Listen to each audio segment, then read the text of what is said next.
Bienvenidos al estudio de la Palabra de Dios. En esta oportunidad les damos esta cordial bienvenida en el nombre de Jesús, nuestro Salvador y Maestro, a todos los hermanos que cada día nos acompañan y participan de este estudio que estamos realizando con esa plena confianza de que Dios es nuestro Maestro y el Espíritu Santo es el que puede darnos esa sabiduría, esa comprensión, y el Espíritu Santo puede grabar, escribir en nuestro corazón y en nuestra mente todas estas palabras para que puedan producir su fruto y podamos recibir las bendiciones de la vida espiritual. Es el estudio de la justificación por la fe. El justo vivirá por la fe. Ese es el mensaje para este tiempo. Estamos en el estudio 98 de esta serie de estudios que estamos realizando en este tiempo especial para todos nosotros, porque es un tiempo que nunca hubiéramos podido tener si esta crisis no se hubiera dado en todo el mundo. Dios ha permitido por misericordia para que nosotros dispongamos este tiempo. Y aún necesitamos pedir a Dios que nos dé más tiempo para que nosotros en su escuela podamos aprender de Cristo mismo, del Espíritu Santo.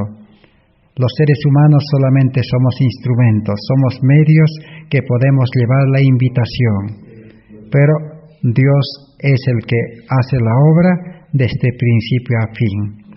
Así que estamos estudiando el mensaje de la justificación en base al santuario. El santuario,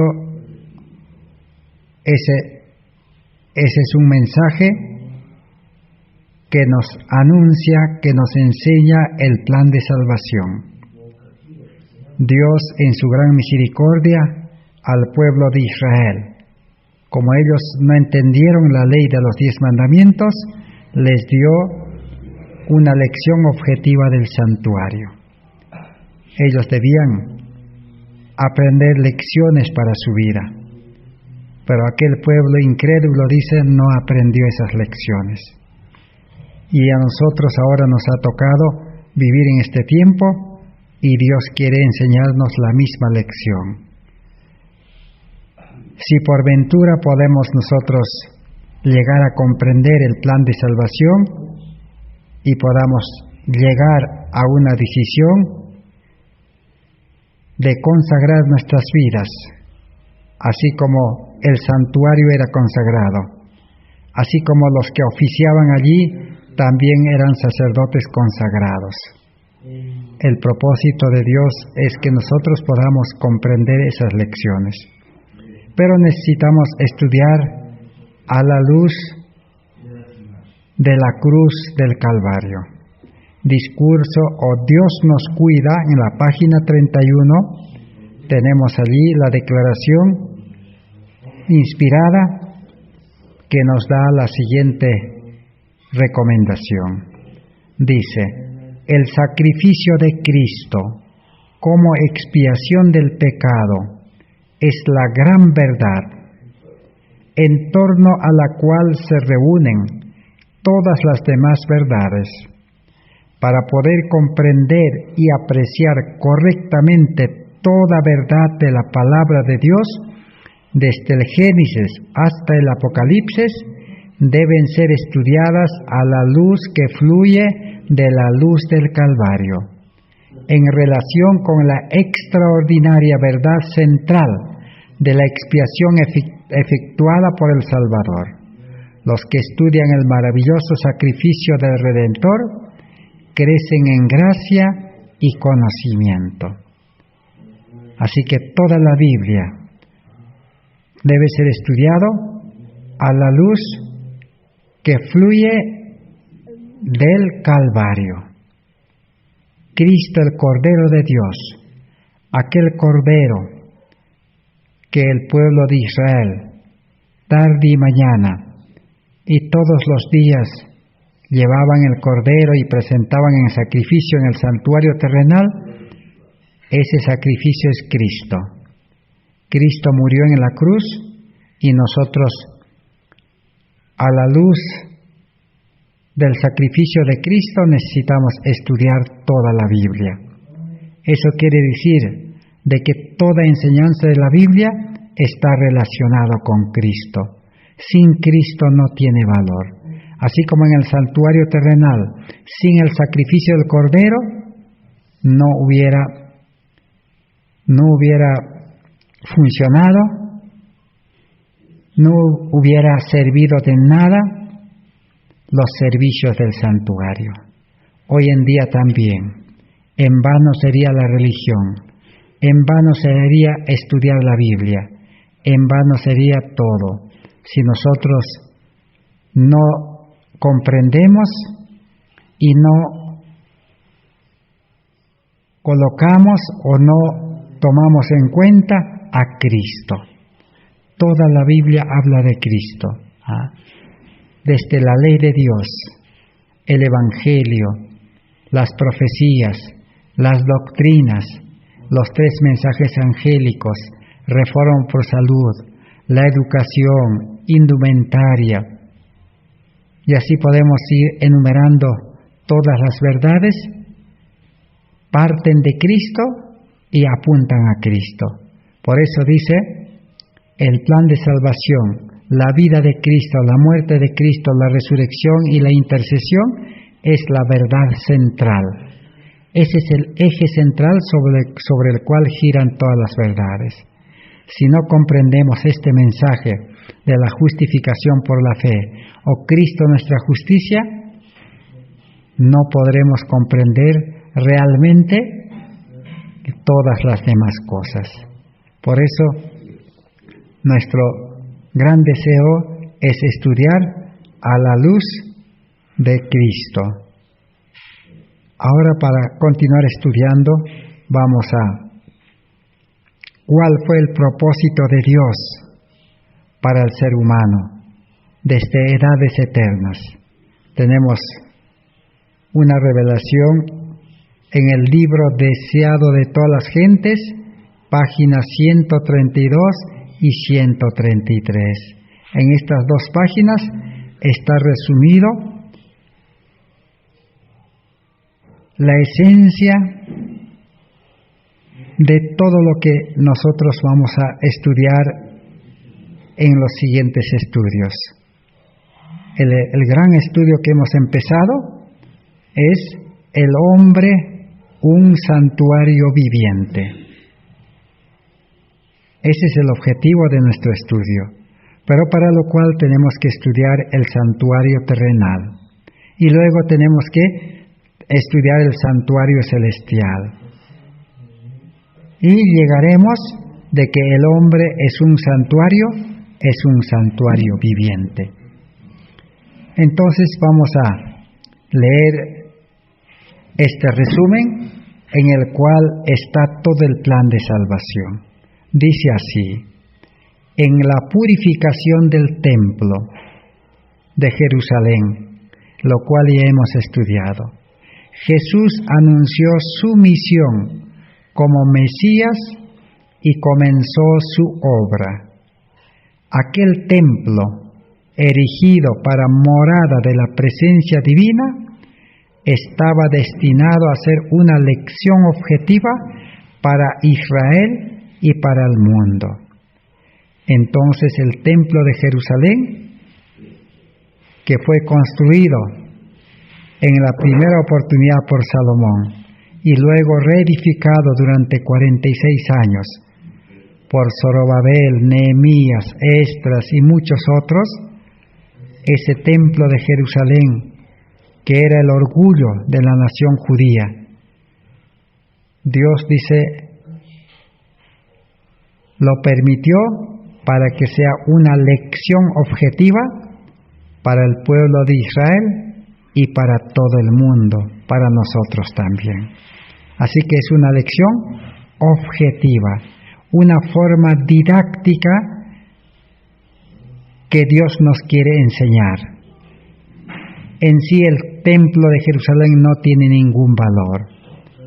Es solamente una construcción de materiales terrenales. No significa nada humanamente hablando. Pero Dios ideó ese plan y permitió para que podamos aprender lecciones para nuestra vida. Ese es el objetivo de este estudio. No es estudiar como una teoría, como una historia, no, sino cada cosa nos enseña una lección para nuestra vida presente. Por eso sigue diciendo, desde las edades eternas había sido el propósito de Dios que todo ser creado, desde el resplandeciente y santo serafín hasta el hombre, fuese un templo para que en él habitase el Creador.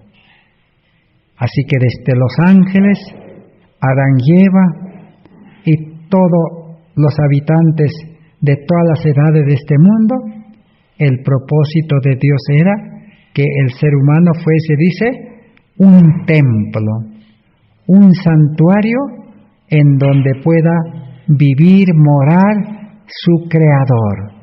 En otras palabras, donde Cristo pueda vivir en el templo humano. Ese fue el propósito de Dios. Así que, entonces, al estudiar santuario, tenemos que aprender la lección que nosotros cada uno debemos ser un santuario de Dios. Ahora, ¿qué pasó? Dice, a causa del pecado, la humanidad había dejado de ser templo de Dios, ensombrecido y contaminado por el pecado. El corazón del hombre no revelaba la gloria del ser divino. Eso es lo más importante que necesitamos comprender. A causa del pecado, la humanidad, toda la humanidad, había dejado de ser templo de Dios. Es decir, entonces, todos nosotros hemos dejado de ser templo de Dios. ¿Por qué? Porque el pecado, dice, nos ha contaminado y nos ha ensombrecido. Porque el corazón del hombre no revela, dice, el carácter de Dios. El corazón humano no tiene el amor de Dios. Solo tiene un amor egoísta. Solo tiene la raíz del pecado. Entonces, por tener la raíz del pecado, una mente de pecado, el ser humano dejó de ser templo de Dios. En otras palabras, podemos decir que la humanidad toda somos un templo destruido, un templo en ruinas, y nadie puede vivir, morar en un templo en ruinas. Hemos dejado de ser templo de Dios. Por creación hemos sido templo de Dios, pero cuando Adán y Eva pecaron, hemos dejado de ser templo de Dios. Y Cristo no puede morar en un cuerpo, en una vida donde su corazón es egoísta. Dios no puede convivir con el pecado. Por eso hoy en día necesitamos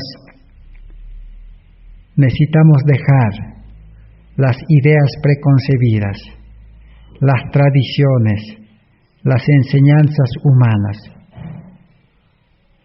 El religioso generalmente que dice, no, Dios mora en mí, yo vivo con Dios, yo ando con Dios. Dios no puede andar con un pecador que no ha reconocido su condición. Ahora la solución viene, dice, pero por la encarnación del Hijo de Dios se cumple el propósito del cielo. Dios mora en la humanidad y mediante la gracia salvadora, el corazón del hombre vuelve a ser su templo. Por el plan de salvación. Cristo vivió una vida perfecta en la humanidad y venció al pecado y al autor del pecado, y murió en la cruz pagando los pecados de toda la humanidad. Ahora sí, si el ser humano acepta ese sacrificio, acepta a Cristo su vida, su justicia, y entrega su vida y renuncia a esa vida antigua, a esa vida de pecado, ahora sí, nuevamente dice, se puede cumplir el propósito de Dios. El que ha aceptado a Cristo como su Salvador personal para que viva en su vida, entonces ahora vuelve a ser el templo de Dios. Y Cristo, por medio de su representante, el Espíritu Santo, nuevamente puede morar en el templo humano y purificarlo. Ese es el propósito. Entonces, la solución es la entrega. Aceptar el llamado y la entrega y la conversión. Y nacer a una vida nueva, un nuevo templo. Dios va a construir un nuevo templo, porque el templo humano ha sido derribado, el pecado lo ha contaminado. Si nosotros estudiamos ahora el Antiguo Testamento que estamos estudiando, el pecado era representado en el Antiguo Testamento con la lepra. Hoy es representado con el cáncer. Antiguamente, la casa del leproso,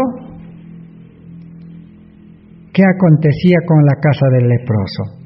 Cuando el sacerdote, el médico, determinaba que tenía lepra, a el leproso era desalojado para no contaminar. Y su casa, sus utensilios, todo debería ser quemado y derrumbado. Nadie podía habitar allí, porque era contagioso. Así es.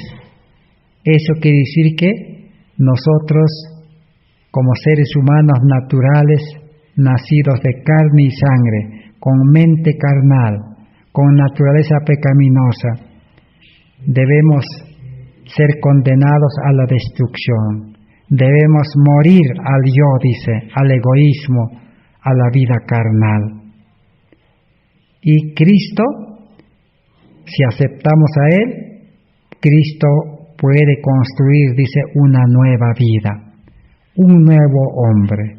Por eso en 2 Corintios 5:17 dice, el que está en Cristo, nueva criatura es, nuevo templo, para que ahora el Espíritu Santo pueda morar. Por eso nuestro estudio es el hombre un santuario viviente. Mientras no tenga a Cristo, Cristo no viva en su corazón, no ande con Cristo y no siga a Cristo todos los días, cada instante, cada hora, cada día, el pecador todavía no es templo. Pero tiene la opción de volver a ser templo de Dios. Ahora sí, Cristo morando en ese templo humano, todos los días lo purificará, lo afinará. Bien, sigamos leyendo. Dios quería que el templo de Jerusalén fuese un testimonio del alto destino ofrecido a cada alma. Pero los judíos no habían comprendido el significado del edificio que consideraban con tanto orgullo. Así que Jerusalén debía ser un testimonio, una lección, una enseñanza. Pero a ellos les gustó, yo no sé si vale el término, les gustó venerar, Les gustó tener ese templo y realizar los servicios, las fiestas, y eran orgullosos de esos servicios religiosos. Pero ese templo no fue edificado para eso. Ese templo era un material para enseñar lecciones espirituales. Allí en ese templo estaba todo el plan de salvación. Lo que para nosotros hoy en día es toda la Biblia, todos los libros del Espíritu de Profecía, eso estaba allí en ese templo. Pero los judíos no aprovecharon, no entendieron, no estudiaron. Ese mismo mal, ese mismo problema hoy se está repitiendo en este tiempo actual. Pero sigamos leyendo.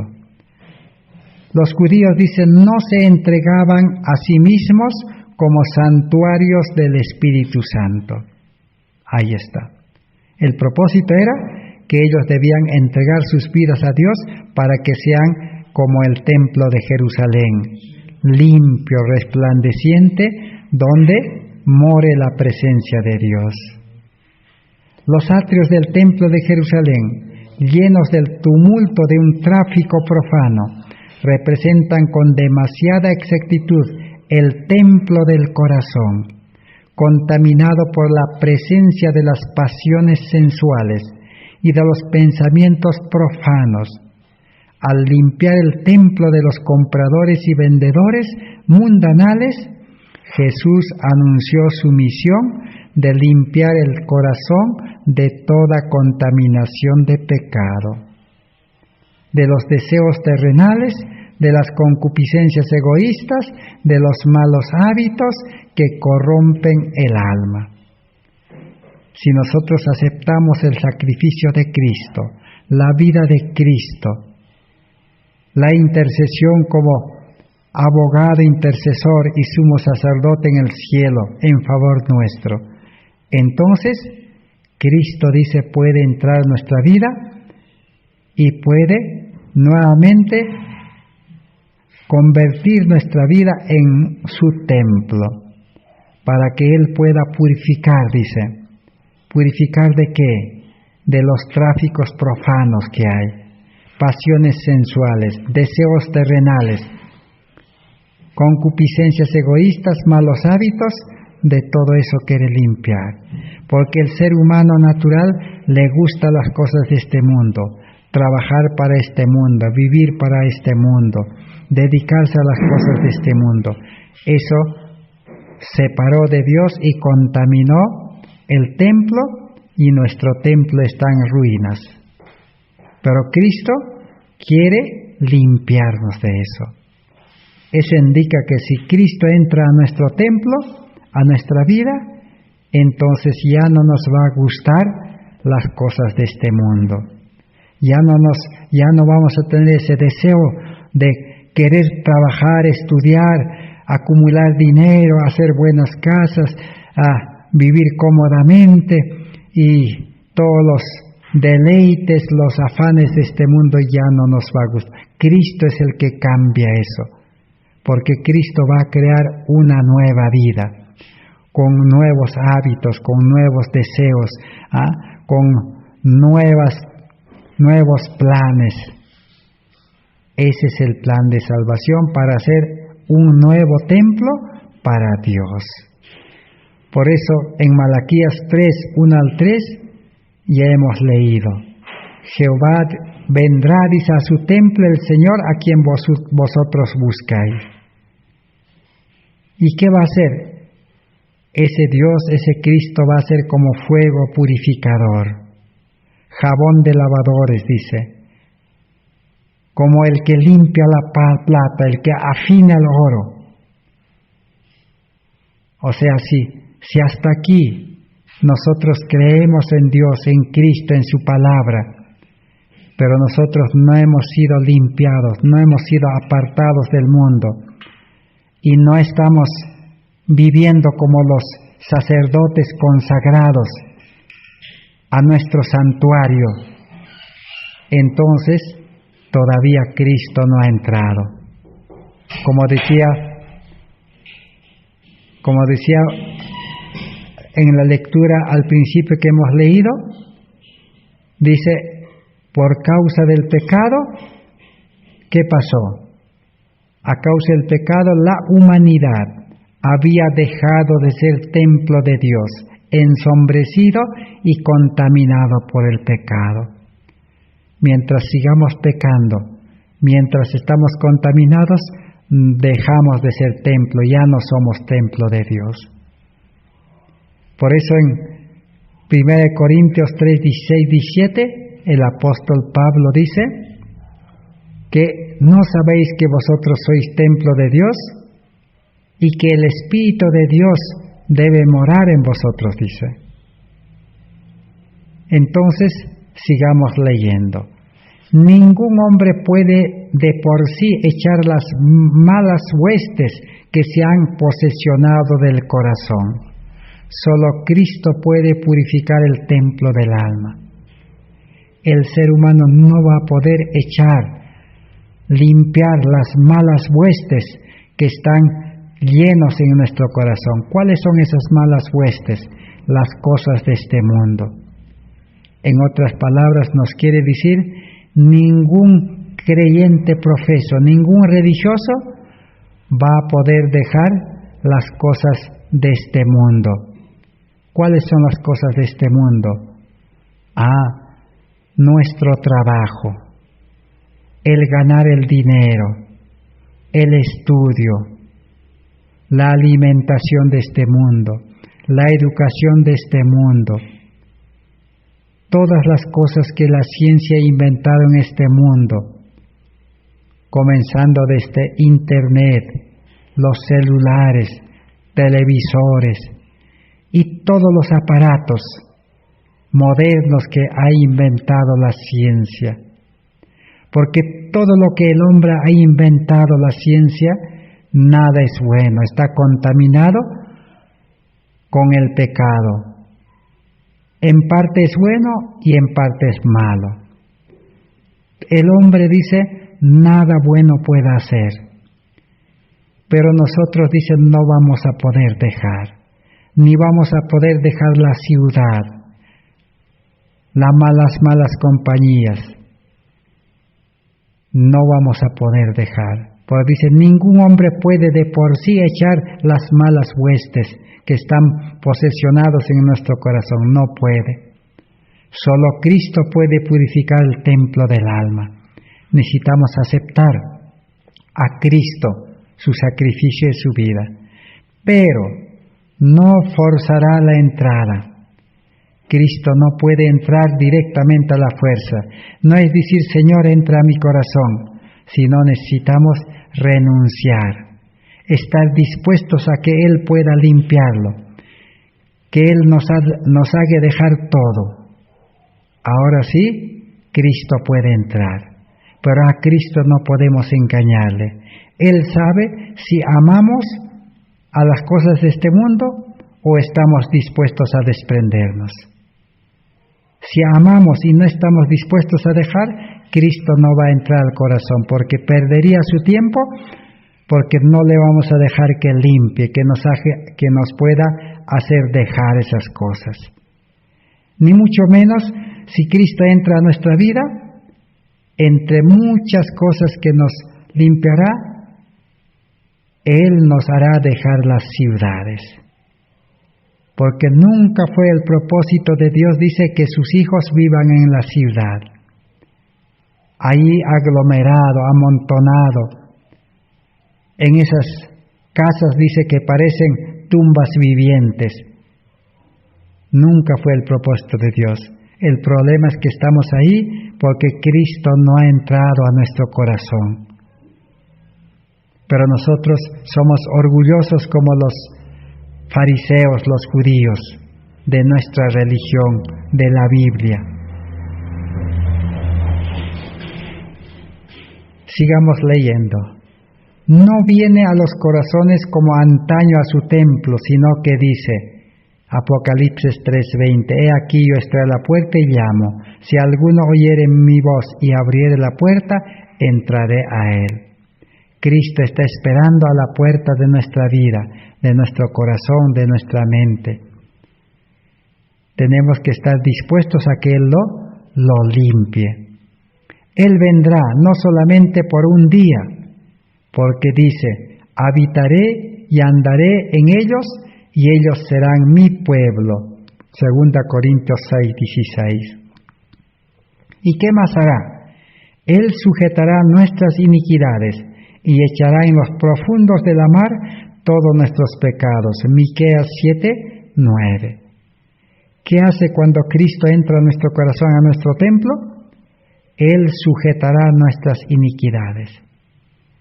O sea, el hombre natural, el hombre carnal, naturaleza pecaminosa que tenemos, ese es el hombre que le gusta hacer el pecado.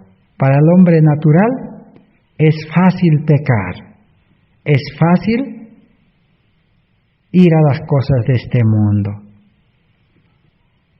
Es una máquina de pecar el hombre, es como una máquina que produce, que fabrica pecado. Pero si Cristo entra al corazón, ¿qué va a hacer? Él lo va a sujetar.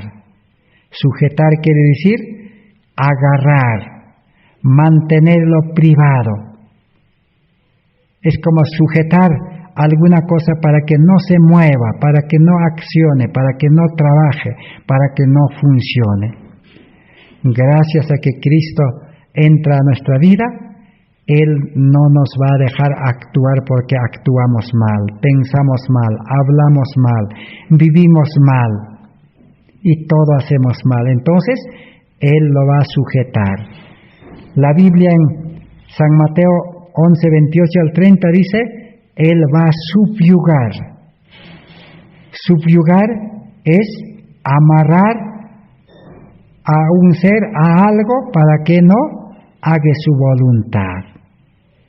Y Él va a crear un nuevo hombre, un hombre espiritual, un nuevo templo para que Él pueda morar. Termina diciendo, decía otra las gentes 132, su presencia limpiará y santificará el alma, de manera que pueda ser un templo santo para el Señor y una morada de Dios en virtud del Espíritu Santo. Efesios 2:21-22 es lo que dice eso. El ser humano ahora sí será una morada de Dios, un templo para que Dios pueda morar en virtud del Espíritu Santo. La Biblia es tan claro, el propósito del plan de salvación es que el hombre sea un santuario viviente. Y Cristo pueda, el sumo sacerdote, Cristo puede entrar, así como una vez al año el sumo sacerdote entraba al santuario terrenal, al templo terrenal, simbólicamente para purificar todos los pecados que habían sido perdonados y colocarlo en el macho cabrío que representaba a Satanás. Así Cristo quiere entrar a nuestro templo y hacerlo su morada, dice Efesios 2:21-22, por medio del Espíritu Santo. Ese es el gran propósito del plan de salvación. Y el propósito del santuario. A Dios no le agradaba que maten animales, que sacrifiquen, no. Ni realicen tantos servicios, fiestas, no. Sino era una lección para enseñar. Así como hoy en día a los niños pequeños en inicial, en primer grado, los maestros tienen material didáctico, con cosas visibles, tocables, que puedan tocar los niños, les enseñan. Tienen infinidad de materiales didácticos. Así era un material didáctico, podemos decir, el santuario, el templo de Jerusalén. Y todos los servicios eran un material para enseñar lecciones. Pero a los judíos les gustó eso. Así como a nosotros hoy en día nos gusta ir a la iglesia, nos gusta sociabilizarnos, nos gusta hacer los cultos, nos gusta cantar, nos gusta orar, nos gusta repetir la palabra de Dios, predicar. Pero no hemos entendido de que primero tenemos que ser templo de Dios, santos, limpios, puros, sin mancha, ni mácula, ni cosa semejante. Ahora sí, todas esas cosas tendrán valor y lo haremos felices, dice, una delicia. El sacrificio será un placer y nuestra vida lo dedicaremos, viviremos como Cristo todos los días para servir a la humanidad. Jesús nunca se dedicó en su ministerio a trabajar para el mundo, a buscar riquezas, dinero, sustento, no. Jesús dijo, nada os faltará. Para un ejemplo, una vez mandó a 70 discípulos de 2 en 2. Les mandó a predicar. ¿Y qué les dijo? No lleven, dice, nada. Porque Dios proveerá. ¿Por qué? Porque Dios pues es dueño del universo. Mía es la plata, dice, mío el oro, mío las plantas, los animales, toda la tierra, todas las cosas que existen es mío y yo te voy a dar lo que necesitas, dice, cada día. Dios va a dar el pan del día. Pero nosotros no creemos, somos incrédulos. Y siempre el incrédulo busca los afanes de este mundo, busca el sustento de este mundo. ¿Por qué? Porque no cree que Dios le puede dar. Cree que él tiene que buscárselas. Y solo el ser humano sin Dios, lógico, tiene que buscar. Porque si no tiene a Dios en su templo, en su corazón, ¿quién le va a dar? Nadie le va a dar. Por eso ya pronto vamos a estudiar. En el templo estaba una mesa con panes. Ahí está el sustento. El que tiene a Cristo, tiene todo. Por eso el salmista David, en el Salmo 23, muy conocido, no se equivocó, cuando dijo, Jehová es mi pastor, nada me faltará. ¿Qué significa la palabra nada? Nada es nada. Todo Dios proveerá.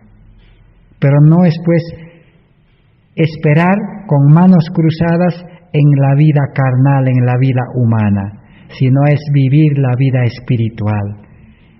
El justo, por eso dice, el justo vivirá por la fe. No dice el pecador vivirá por la fe. El pecador debe morir. Pablo dice, cada día muero. Pero Cristo es formado dentro de mí cada día, dice. Cristo debe crecer hasta que aparezca y nazca en la vida del creyente, la vida de Cristo. Entonces es vivir por fe. Por eso dice, el justo. ¿Justo qué es? Justo es el que practica la justicia. Justo es el que obedece una ley de justicia. Justo es el que tiene la justicia de Cristo, el carácter de Cristo. Es una persona manso y humilde de corazón y lleno de amor. Ese justo espiritual es el que vive por fe. No es el hombre pecador. Nosotros nos equivocamos. Por eso es que nos ponemos nombre de justos y fe y queremos vivir así. No vamos a poder. Sin Cristo, sin justicia, tendremos que sobrevivir y buscar nuestro sustento siempre en el mundo. Es un cambio de vida, un cambio total. La Biblia lo llama transformación total, Romanos 12:1. Cambio total, un giro de 180 grados. Antes hemos ido en dirección al mundo, ahora es volver en dirección hacia el cielo. Antes hemos ido arrastrados por la corriente de este mundo. Es como un río que arrastra alguna cosa y lo lleva. Pero ahora para volver, ese objeto no va a poder volver. Tiene que entrar un ser poderoso para agarrarlo y hacerlo volver. Eso es Cristo, Cristo nuestra justicia. Bien, ahora continuemos con nuestro estudio. Cuando el pecado entró, entonces nos separó de Dios y ya no somos templo, ya somos un templo en destrucción. Más adelante estudiaremos cómo es que este templo ha sido destruido. Pero ahora veamos cuál fue la solución cuando el pecado entró para Adán y Eva. Cristo en su santuario, página 24, nos dice: a la puerta del paraíso, guardada por querubines, se manifestaba la gloria de Dios. Y allí iban los primeros adoradores, allí levantaban sus altares y presentaban sus ofrendas en sacrificio vivo los corderos. Entonces, ¿dónde iban antes del diluvio los patriarcas? A la puerta del Edén, donde estaba resguardado por ángeles con espadas de fuego. Allí estaba la presencia allí iban a buscar a Dios, a encontrar a Dios, y presentaban sus ofrendas, llevaban el cordero que simbolizaba a Cristo. Así empezó la nueva vida. En los sacrificios ofrecidos en cada altar se veía al Redentor. Con la nube de incienso se elevaba de cada corazón contrito la oración de que Dios aceptara sus ofrendas como una muestra de fe en el Salvador venidero. Esa era la lección que tenían que aprender, de que el cordero tenían que ir siempre llevando cordero. O sea, para servir a Dios, para buscar a Dios, necesitamos al cordero, o sea, a Cristo. Sin Cristo en el corazón no podemos ir a Dios, no podemos servir a Dios, no podemos adorar a Dios. Necesitamos a Cristo. Por eso, en el plan de salvación, el Espíritu Santo está buscando, llamando a los pecadores, para que puedan aceptar el sacrificio de Cristo, la justicia de Cristo y la salvación. En Historia de los Patriarcas y Profetas 380 dice: el sistema de sacrificios confiado a Adán fue pervertido por sus descendientes.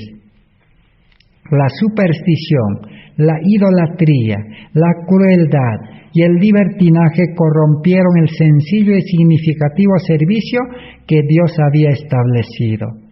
A través de su larga relación con los idólatras, el pueblo de Israel había mezclado muchas costumbres paganas con su culto.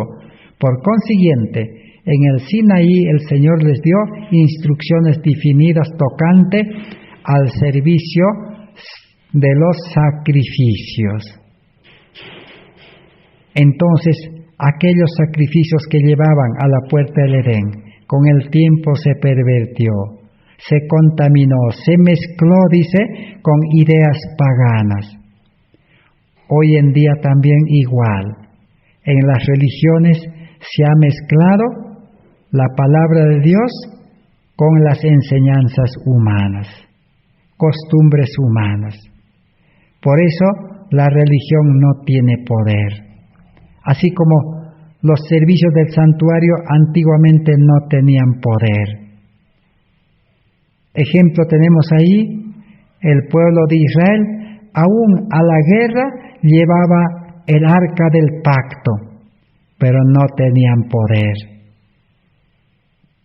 Porque Cristo no estaba con ellos, porque ellos se habían apartado de Dios y seguían los dioses de este mundo. Así como hoy en día la religión se ha pervertido. Las enseñanzas de la religión, ¿qué dicen? Solamente dice, acepta a Cristo, cree en Cristo, Cristo te va a perdonar, te va a salvar, y solamente asiste a la iglesia, no te faltes, paga los diezmos, ora, canta, lee, predica, pero después anda a tu trabajo, trabaja, y gana el dinero con tu sudor y luego pagas también diezmo ofrenda. Trabajar para el mundo, venir para la iglesia a buscar a Dios. Trabajar para el mundo y querer servir a Dios. Se ha contaminado, se ha pervertido la religión. El santuario es un mensaje radical, es un mensaje que no tolera suciedad, inmundicia, pecado, no tolera las cosas de este mundo. ¿Cómo entendemos eso? Con el santuario. Si nosotros debemos ser santuario, porque todavía no lo somos. Si somos pecadores no lo somos, pero podemos ser santuario, porque ya Cristo ya ha dispuesto todo. Cristo ya murió, ya vino, venció al enemigo, intercede, está esperando solamente entregarnos. Así como entregar una ropa para cambiarnos, así la salvación, el nuevo templo nos quiere entregar a nosotros nueva vida. Y si nosotros aceptamos, entonces, ahora sí, podemos ser un santuario viviente. Así como el santuario celestial también es un lugar de orden, de limpieza, donde allí no hay lugar para el pecado. Por eso del cielo fue expulsado también Satanás. Entonces, si entendiéramos el santuario, nuestra vida entonces no tendría lugar para el pecado. Ningún pecado, ningún pensamiento, sentimiento, deseo pecaminoso, ninguna palabra, imaginación, nada, ni actos tampoco. Limpio, puro, santo, perfecto. Ahí sí Dios puede morar. Ahora sí seríamos hijos de Dios, pueblo de Dios, iglesia de Dios.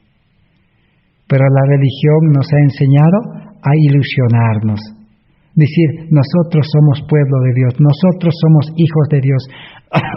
Dios está con nosotros, Dios nos va a ayudar, Dios nos va a bendecir, Dios nos va a cuidar, Dios nos va a sanar. Y si fuera así, esta crisis que se ha suscitado hace 5 o 6 meses no hubiera tenido poder sobre nosotros. Pero ¿por qué ahora estamos en una condición, podemos decir, en una condición muy triste, no sé qué palabras podemos emplear? Cada uno estamos pasando situaciones desesperantes, situaciones de crisis, situaciones de cosas en esta vida sin solución. Aún ni el mundo puede solucionar, ni los poderosos del mundo no pueden solucionar. Nosotros estamos igual, necesitamos a Cristo, el mundo necesita a Cristo, ese Cristo del santuario, porque el santuario representa a Cristo, Dios es el santuario, Cristo es el santuario.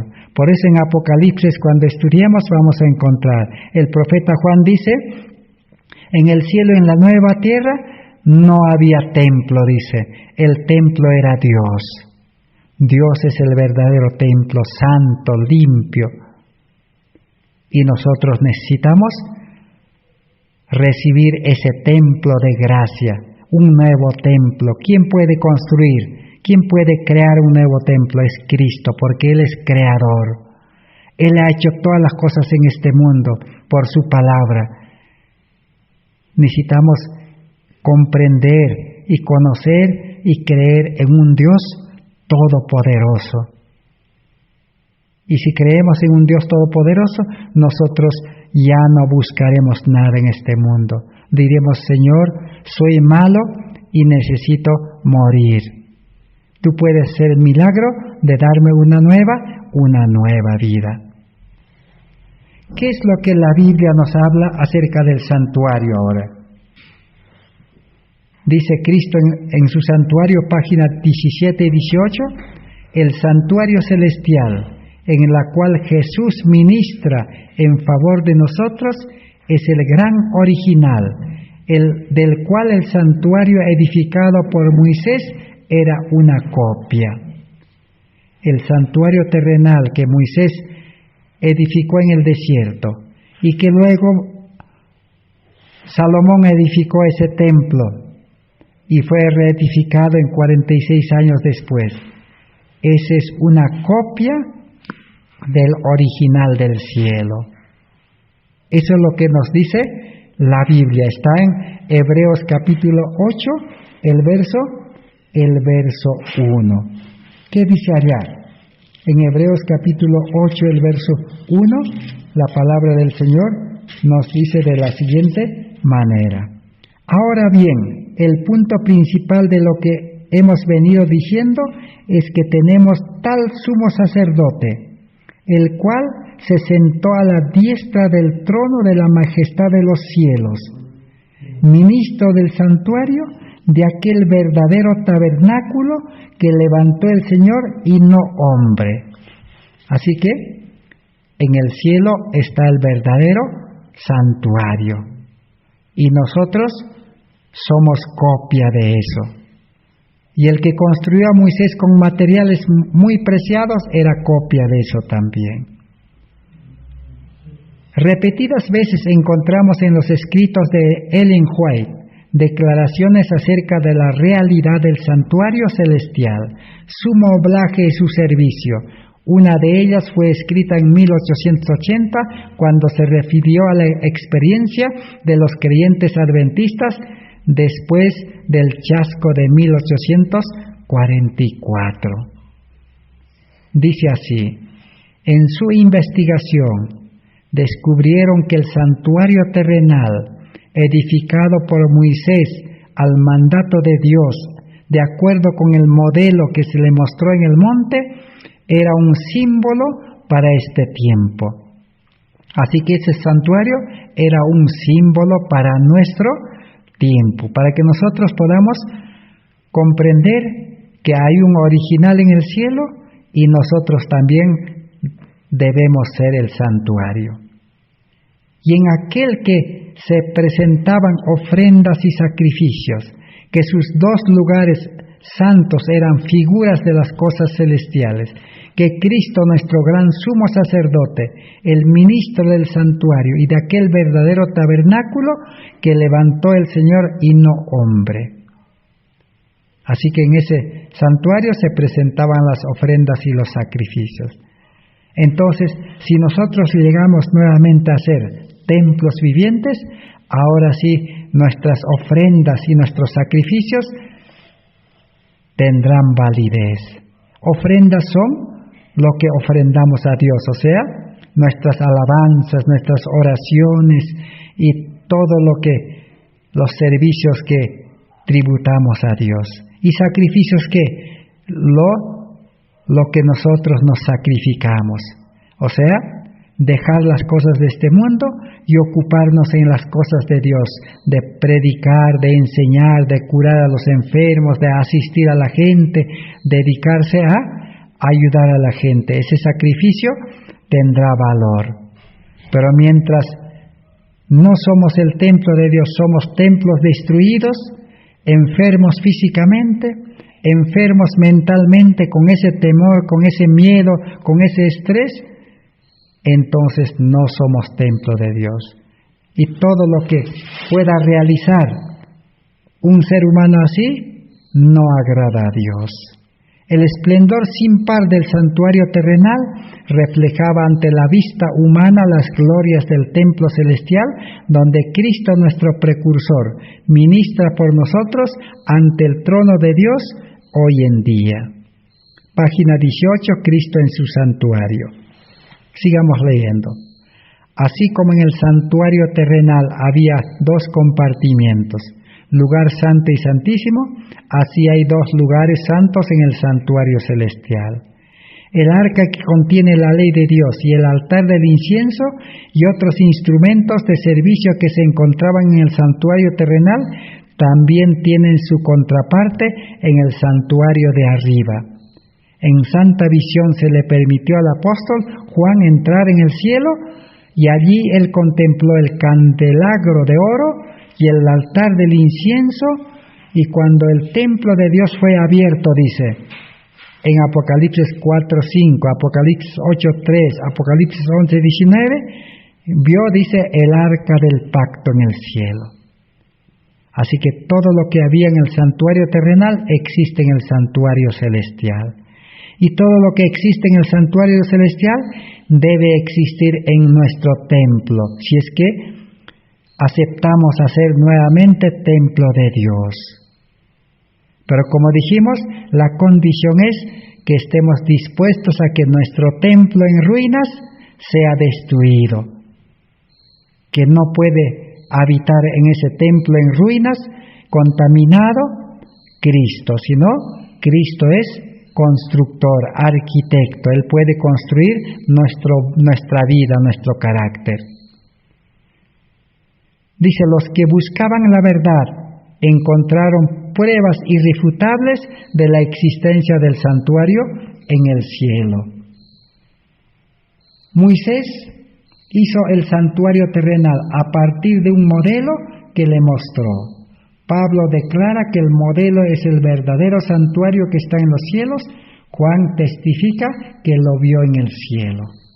Así que el modelo está en el cielo del verdadero santuario, y en la tierra fue una copia.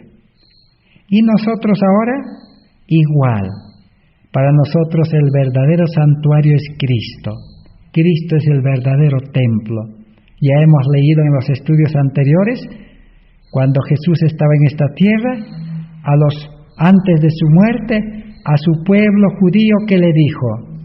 Le dijo, destruid este templo y yo lo levantaré en 3 días. Y su pueblo no entendió. Pensaron que estaba hablando de ese templo material. No, Jesús estaba hablando del templo espiritual, su vida, su cuerpo. Cristo era el verdadero templo santuario. Y realmente los judíos, su pueblo, lo destruyeron en la cruz. Y Cristo resucitó de 3 días al tercer día. Entonces, Cristo es el modelo para nosotros. Y nosotros necesitamos ser edificados, construidos de acuerdo al modelo a Cristo.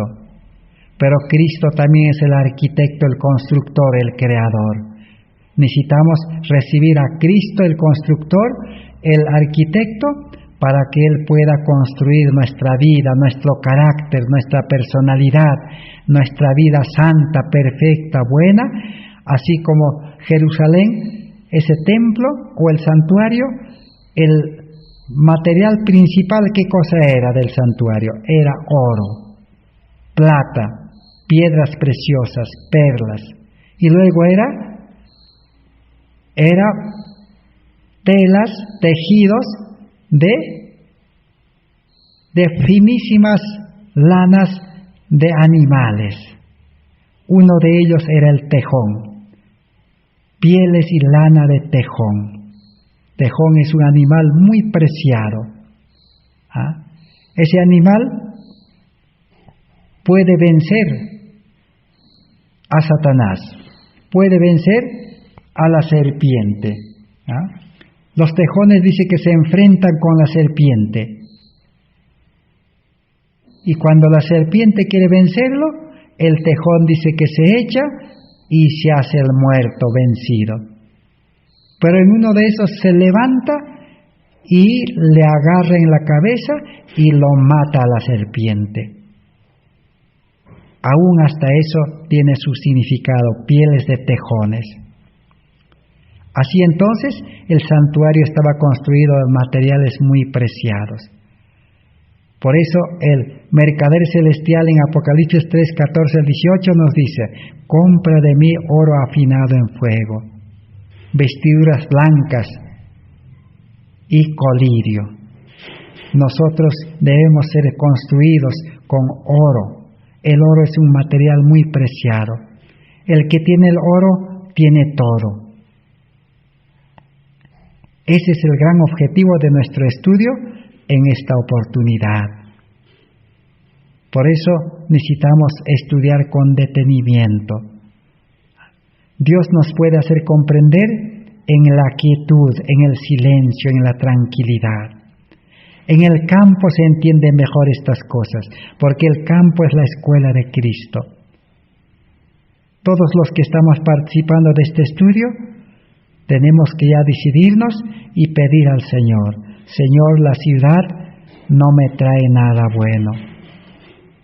Todos los días me llaman hermanos. Hoy día me llamó un hermano. Hablamos casi 1 hora por el celular. El hermano está deseoso de dejar la ciudad, dice, porque no vive tranquilo en la ciudad, no está conforme con la vida en la ciudad. Pero me dice, es imposible salir en estos momentos, dice, porque ¿a quién dejo? Dice, mi negocio, mi casa, mis cosas. ¿Cómo salgo? Dice, no puedo, dice. Entonces, tuve que indicarle el camino, la solución, la salvación. He aquí el Cordero de Dios que quita el pecado del mundo. Cristo puede solucionar las cosas de este mundo y nos puede quitar, y nos puede liberar de este mundo. Él es sabio, Él es poderoso. Él ha hecho con cuantos.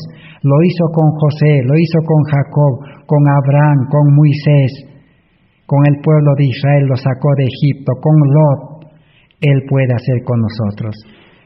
Pidamos a Dios, Él quiere decisión de nuestro corazón. Si estamos deseosos de ser liberados, ¿no? Y ir a un lugar, a la escuela de Cristo en el campo para aprender estas lecciones, Él lo hará, Él no va a fallar. Que Dios bendiga su palabra. Gracias por vuestra atención y será hasta el día de mañana. Amén.